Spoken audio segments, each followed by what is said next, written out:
The film starts in a beautiful, quiet neighborhood. Everything looks perfect from the outside. A family lives there who seems happy and successful. The husband is Don, his wife is Mona, and they have 2 kids, Allison and Andrew. But behind the perfect image, things aren't so great. Mona runs the house like a strict boss. Whatever she says must be followed. Their marriage feels more like a job, cold, stiff, and scheduled to the last minute. There's no joy or closeness in their home. Mona is extremely controlling, especially with the kids. She demands that they always be the best at everything, even if it means cheating. If they disobey, they get harsh punishments. Don is quietly miserable. Mona refuses to be intimate with him most of the time. She's all about her goals and keeps a strict calendar. Yes, even for making love. Don stays quiet, thinking it's better to keep the peace than a fight back. At work, Don is the manager of a big furniture store. But here's the twist. The store was built with Mona's parents' money. So even though Don runs it, Mona technically owns it. One day, the store starts hiring new employees. A woman named Dusty shows up for an interview. Don is instantly drawn to her.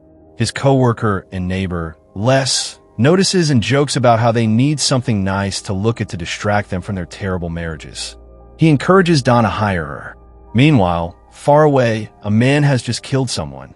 Right after, he sees a commercial on TV for Don's furniture store. That man, along with his gang, starts tracking Don and Mona's every move.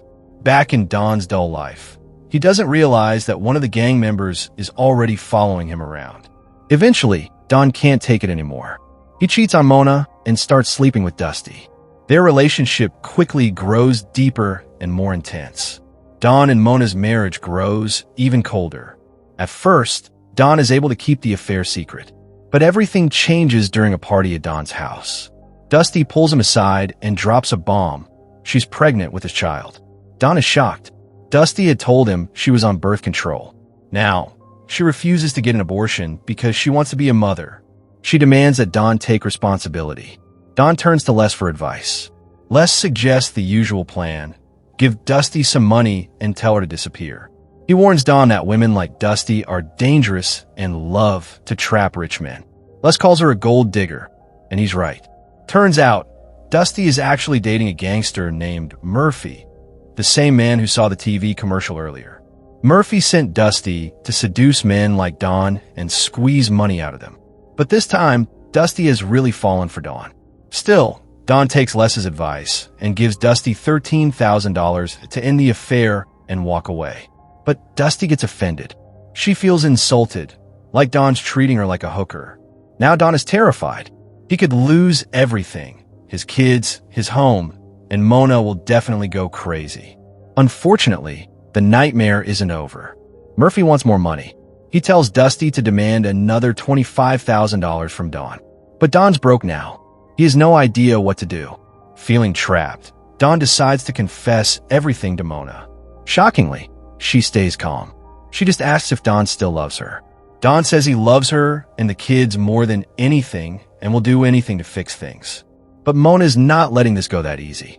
She reminds Don of everything she and her parents have done for him. Then, her dark side comes out. She tells Don he must kill Dusty to stop the blackmail. Mona says anyone who threatens her family must die. Later, Dusty calls Don, asking for the $20,000 cash.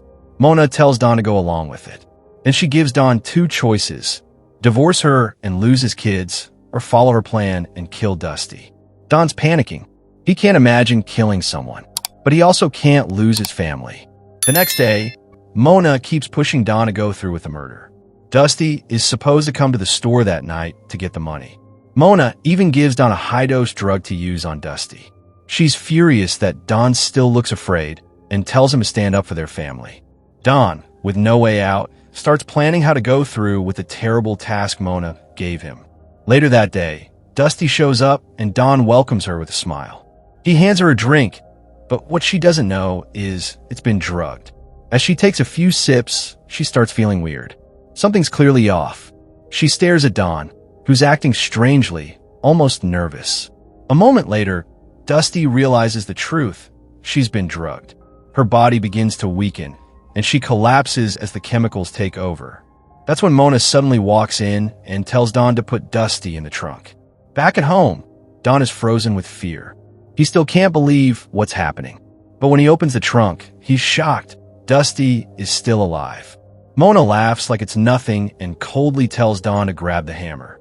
Don brings her the hammer, but instead of using it herself, Mona says he has to do it. This is his mistake, and he has to fix it. Don's hands shake as he tells her he just can't do it. He's not a killer. So Mona opens the trunk herself and does it for him. She drags Dusty's body into the garage. Then, without hesitation, Mona begins cutting her up. Don can't handle the horror. He runs to the bathroom and throws up, totally overwhelmed by what he's become a part of. Meanwhile, Murphy, the gangster, is getting suspicious. Dusty's been missing for days, and she hasn't contacted him at all. The next day, when Don gets home from work, his heart nearly stops. He sees Murphy casually talking to his son right outside the house. Later, Murphy pulls Don aside and tells him to meet him. He wants answers. At a club that night, Murphy stares Don down and asks, "Where's Dusty?" Don lies. He tells Murphy he gave Dusty money and hasn't seen her since. But Murphy isn't buying it. Since Dusty took the cash, Murphy now demands $20,000 by tomorrow, or he'll come after Don's wife and kids. After the meeting, Don tells Mona everything.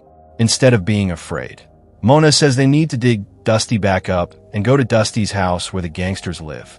Mona has a new plan, one that's crazier than ever. That night, while Don prepares for another meeting with Murphy, Mona heads to the gangster's house. It's empty. Everyone's at the club. Mona breaks in without hesitation. Then she places something in their fridge. It's Dusty. Her body parts, including her head, are stuffed into the refrigerator like leftovers. A little while later, one of the gang members returns with a woman. Before they even realize what's happening, Mona grabs a kitchen knife from their own drawer and kills them both. After leaving the house, Mona calls the police using a burner phone. She reports a disturbance at Murphy's house. Murphy rushes home and walks into chaos. Blood everywhere, the bodies of his friends, and in the fridge, the horrible truth, Dusty's remains. He realizes too late. It's a setup. Mona has planted all the evidence to frame him. The cops arrive almost immediately. One of Murphy's men tries to run and is shot on the spot. Murphy barely escapes, slipping through a hidden trapdoor under the house. Later that night, Don can't take it anymore. He's full of questions and wants to know the truth about Mona's past. What made her like this? Did something traumatic happen to her as a child? But Mona's response is terrifying. She becomes emotional and says her parents were perfect. They never hurt her. Then she leans in close and threatens Don. If he ever asks that again, she'll kill him and cut him up just like she did Dusty. From that moment on, Don starts living in constant fear. Mona's madness only gets worse. Now she's plotting against Les's son, a strong, athletic kid who always beats their son Andrew in games. Mona sees him as a threat. The next day, the police come to Don's house.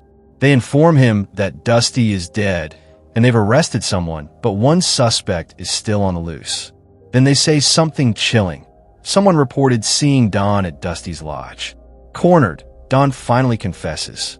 He tells the cops he was having an affair and Dusty's boyfriend had blackmailed him to keep quiet. The police officer listens, then smirks and says he hopes Mona never finds out. He doesn't want to find another dead body. Just then, a neighbor's dog runs into the garage. Mona's reaction is instant. She yells at the neighbor and says next time she won't be so kind. Later, during Andrew's birthday party, Don finds something disturbing in the fridge, the neighbor's dog. Dead.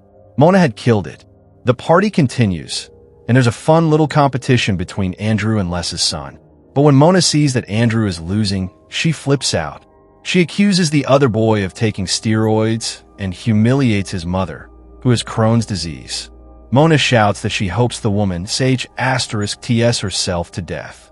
Allison, seeing her brother struggling, suddenly grabs a stick and smashes the piñata violently until it's destroyed.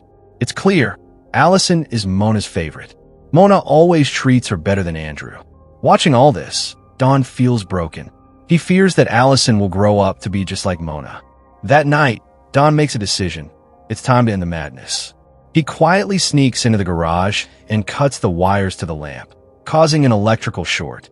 Then he opens the valve on the gas cylinder, letting the gas hiss out into the room, waiting for the right spark. Don then calls out to Mona and asks her to go to the garage and grab some beef from the fridge for the grill. He tells her he'll check on the barbecue outside. As Mona heads to the garage, Don walks away slowly, calm, quiet, pretending like everything is normal. But deep down, he knows exactly what's about to happen. Inside the garage, Mona reaches for the light switch. The moment she flips it on, a spark flashes. Boom! The garage explodes in a massive blast, fire and debris flying everywhere. The gas Don had let out fills the air with flames. Mona is killed instantly. Everything is quiet now. After all that chaos, Don starts a new life. He moves into a new house and begins again with his kids. They're finally living in peace. No more strict rules, no more punishments, no more fear of Mona's madness. He even inherits Mona's money and enjoys the life she left behind, finally free. Did you enjoy the recap? Please like and subscribe, and hit the notification bell to be updated next time we drop. Thanks for watching.